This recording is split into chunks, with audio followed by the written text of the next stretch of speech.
Who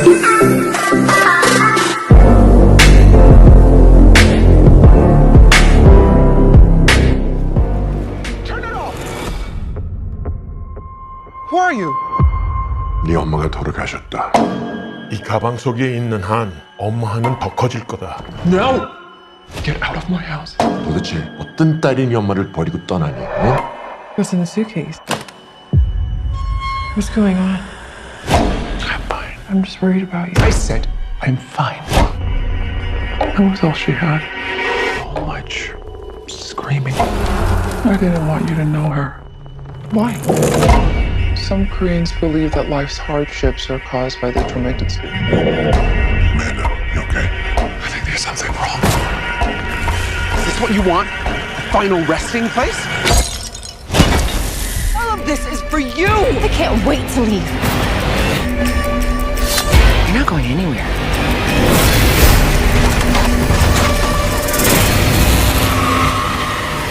Ke cerita filmnya.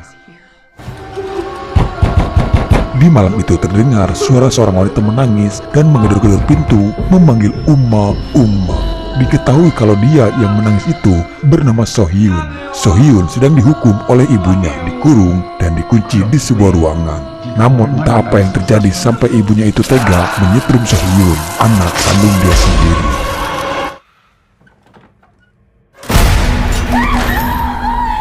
Chris! I'm coming!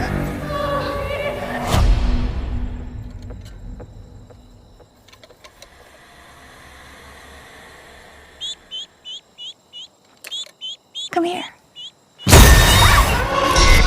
Namun ternyata itu hanyalah sebuah mimpi buruk saja.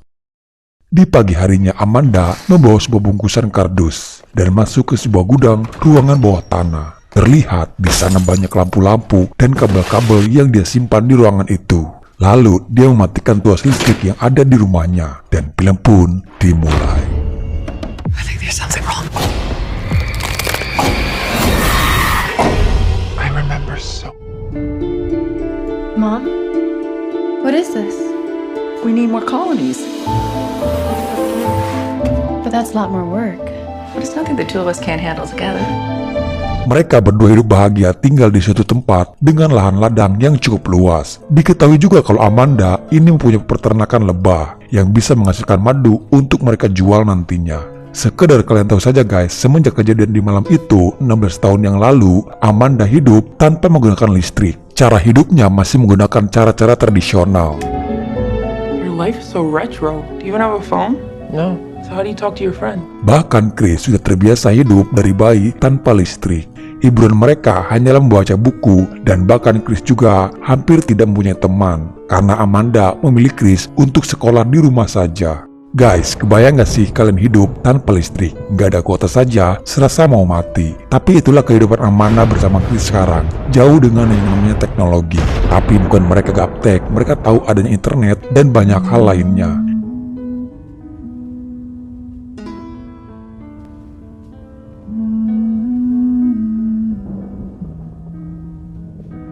Di pagi harinya Dani datang. Dia adalah salah satu pelanggan yang biasa membeli madu dari Amanda. Untuk memasuki kawasan rumahnya Amanda, Dani harus mematikan mesin mobil dan handphonenya. Di sini gue baru tahu kenapa Amanda tidak menggunakan listrik dan alat elektronik lainnya. Karena Amanda beralasan kepada orang-orang di sekitarannya, aliran listrik bisa membuatnya kesakitan. Alasan yang cukup aneh ya guys. What else have you been lying to me about? Siang itu Amanda yang akan pergi berbelanja menggunakan sepeda. Di pertengahan jalan, dia bertemu dengan seseorang dari Korea. Namun karena orang itu tidak bisa berbahasa Inggris, Chris tidak mengerti apa yang dia katakan. Namun sepertinya orang itu sedang mencari alamat. Stop! Turn it off! Ternyata itu adalah pamannya sendiri yang datang dari Korea sengaja untuk mencari Amanda. Pamannya datang memberitahukan kalau ibunya Amanda sudah tewas beberapa bulan yang lalu. Pamannya tidak tahu harus melalui apa untuk menghubungi Amanda, mengabarkan berita soal kematian ibunya itu. Tak ada cara lain lagi selain dia harus langsung datang. Ibunya tewas karena serangan jantung. Terus terang ibunya kecewa di saat dia sedang kritis. Amanda malah jauh dan menghindar darinya. Nama asli dari Amanda sendiri sebenarnya adalah Sohyun guys. Namun almarhum hanya menitipkan barang-barang kesayangan peninggalan ibunya itu. 엄마의 한이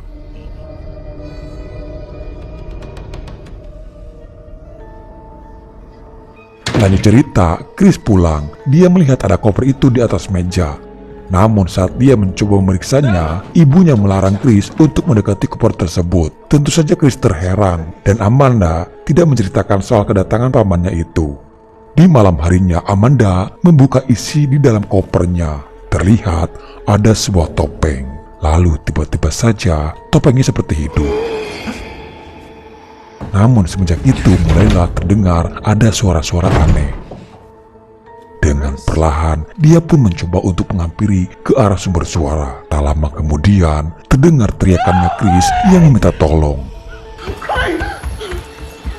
Amanda keluar rumah mencari keberadaan Chris. Namun dia hanya mendengar jeritan suaranya saja. Dan terdengar ada suara yang memanggilnya. Dan ternyata itu adalah penampakan hantu ibunya Amanda yang sudah tewas. Tak lama Chris datang menghampiri. Amanda mulai bertingkah aneh. Kini dia selalu teringat kembali ke masa lalunya, di mana Amanda tak pernah akur bersama almarhum ibunya itu. Chris diam-diam mencoba untuk mendaftar untuk kuliah. Namun Chris ini tidak diperbolehkan oleh Amanda untuk bergaul di luar dan jauh darinya. Entah apa alasan Amanda melarang Chris untuk kuliah di luar.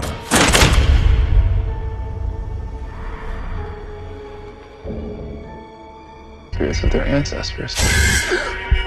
Tak jarang Amanda kini selalu diperlihatkan penampakan sesosok hantu ibunya itu.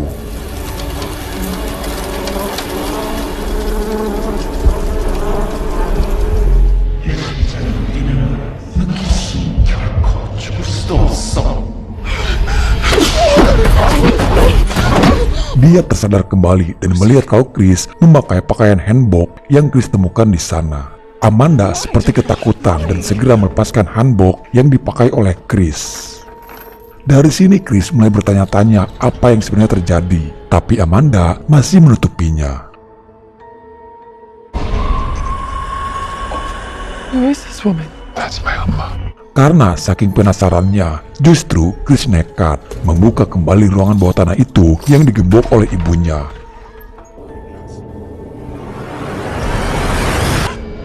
Chris melihat hanbok dan koper itu. Dia membuka isi di dalam koper tersebut. Dia tak sadar kalau sosok hantu sedang memperhatikannya.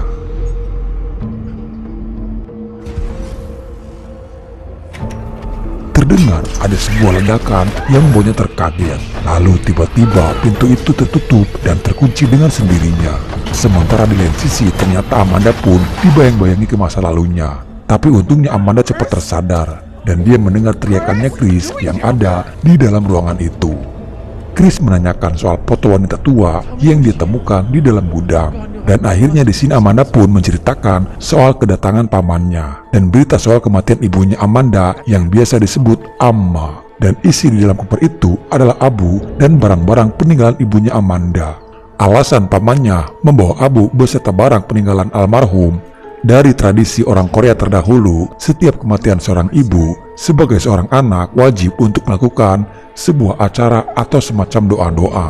Karena jika sang anak tidak melakukan hal tersebut, itu akan menyiksa roh ibunya yang sudah meninggal. Namun Amanda justru tidak percaya akan tahayul tersebut. Di sana juga ada sebuah kotak kecil. Dan saat Amanda memegang kotak itu, dia kembali teringat ke masa kecilnya. Dan itu adalah kotak musik pemberian dari Uma.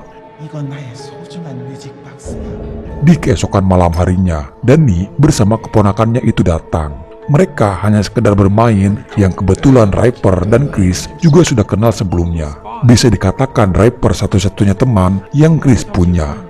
Dan saat Ryper mengeluarkan handphone yang aktif, Chris panik. Chris percaya kalau aliran listrik akan membuat ibunya itu sakit. Tapi di sini antara ambigu, ibunya sakit karena listrik ataukah itu hanya alasan ibunya saja. Karena sebenarnya Chris juga tidak tahu sakitnya seperti apa kalau ibunya itu dekat dengan aliran listrik.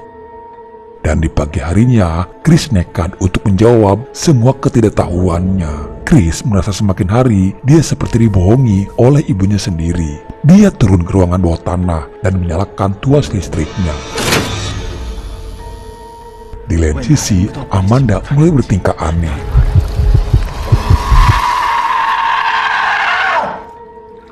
Kemarahan Chris memuncak saat surat pendaftarannya untuk kuliah itu dirusak dan menanyakan kepada ibunya. Namun Amanda tidak merasa melakukan hal tersebut. Amanda langsung tersadar kalau ini adalah perbuatan roh gentayangannya Uma, ibunya Amanda. Chris yang mendengarnya menganggap itu hanyalah omong kosong, dan justru itu malah membuat mereka menjadi bertengkar hebat. Chris mulai merasa muak dengan keadaannya sekarang. Dia merasa terpenjara di rumahnya sendiri. Ibunya tetap meminta Chris untuk tidak pergi menjauh darinya, karena semua yang dia lakukan itu semata-mata hanya untuk Chris seorang. Amanda seperti ada dua sisi berbeda guys. Di satu sisi dia menjadi sosok Amanda, tapi terkadang di sisi lainnya dia seperti orang lain yang kasar terhadap Chris. Chris mengungkapkan kebohongan soal listrik yang ada di rumahnya. Itu hanya imajinasi gila ibunya saja, dan sebenarnya penyakit itu tidak ada. Where are you going? Chris? Di sini akhirnya Amanda melawan dari roh gentayangannya Uma. Dia mengumpulkan foto dan abu ibunya itu. Now leave me alone. Namun beberapa saat kemudian, kini suasananya berubah menjadi gelap. Dan tiba-tiba ada sesuatu yang menariknya. Dia berusaha menahan tarikannya, tapi di sana tidak ada siapa-siapa. Lalu ada tarik itu, kini yang menariknya kembali.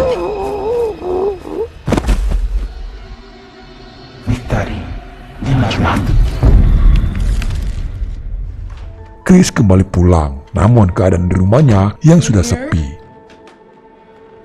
Lalu dia mendengar ada suara nyanyian itu, dan saat Chris akan menghampirinya, terlihat ibunya yang memakai pakaian hanbok dan dengan wajahnya yang berbeda. Dia mengajak Chris untuk melakukan upacara pemakaman Uma. Chris merasa heran, yang awalnya ibunya tak mempercayai akan hal itu, justru kini dia malah melakukan upacara tersebut.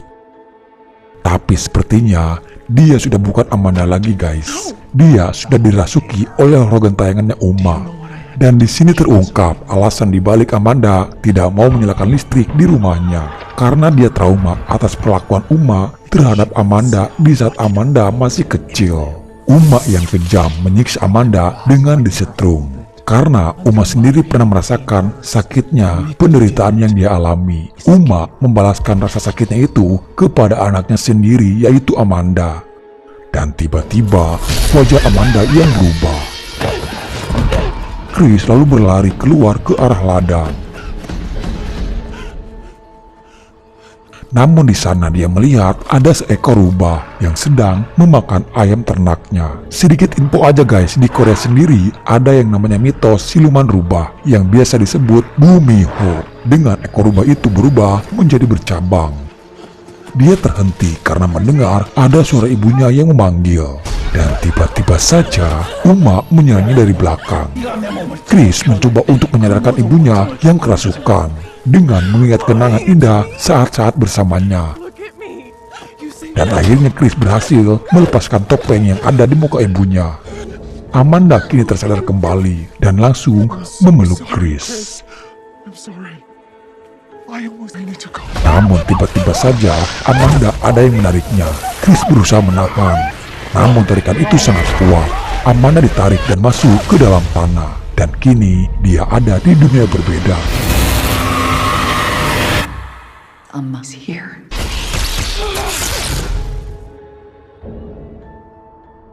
Dia melihat kotak musik itu, mengingatkan ke masa kecilnya terdahulu. Terlihat Uma ada di sana. Diceritakan kalau Uma dulunya adalah seorang yang dihormati di Korea. Dia adalah salah satu penjahit terbaik pembuat hanbok di Korea. Uma menikah dengan seorang pria orang asing dan pergi ke luar negeri ikut bersama suaminya. Namun sayang Uma tidak bisa berbahasa di negara yang Uma tempati. Berawal dari sanalah penderitaan Uma dimulai. Bahkan di saat Uma tersiksa untuk meminta tolong saja tidak bisa. Uma seperti melampiaskan penderitaannya itu kepada anaknya sendiri, yaitu Sohyun, nama Amanda saat masih kecil. Namun suatu ketika, Amanda tak tahan atas perlakuan Uma terhadapnya. Amanda kabur melarikan diri dari rumah. Dan semenjak saat itu, mereka tak pernah bertemu kembali sampai Uma kembali ke Korea dan meninggal dunia. Tapi di sini Uma masih sempat-sempatnya ingin mengajak Amanda mati bersamanya agar Amanda bisa merasakan rasa sakit dalam kematian. Amanda lalu menolaknya dan meninggalkan Uma di sana. Tapi Amanda berjanji akan melakukan upacara pemakaman jika itu bisa membuat Uma bisa mati dengan tenang di alam barja.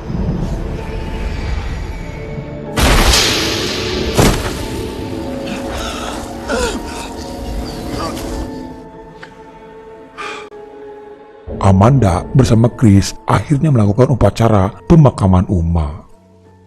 Beberapa saat kemudian, ternyata Chris diterima kuliah di kampus yang dia inginkan. Kehidupan mereka sudah berubah sekarang. Di rumahnya kini sudah ada listrik dan internet. Dan Amanda juga mengizinkan Chris untuk belajar dan mengenal dunia luar. Chris diantar oleh Danny ke kota. Dia pun berpamitan kepada Amanda. Dan di sini akhirnya film pun selesai. Tapi apapun itu guys, poin dari film ini adalah kita diwajibkan untuk melakukan upacara pemakaman dan menguburkan mayat dengan layak sesuai dengan kepercayaannya masing-masing. My mom is my friend. Semoga saja kalian terhibur dan suka.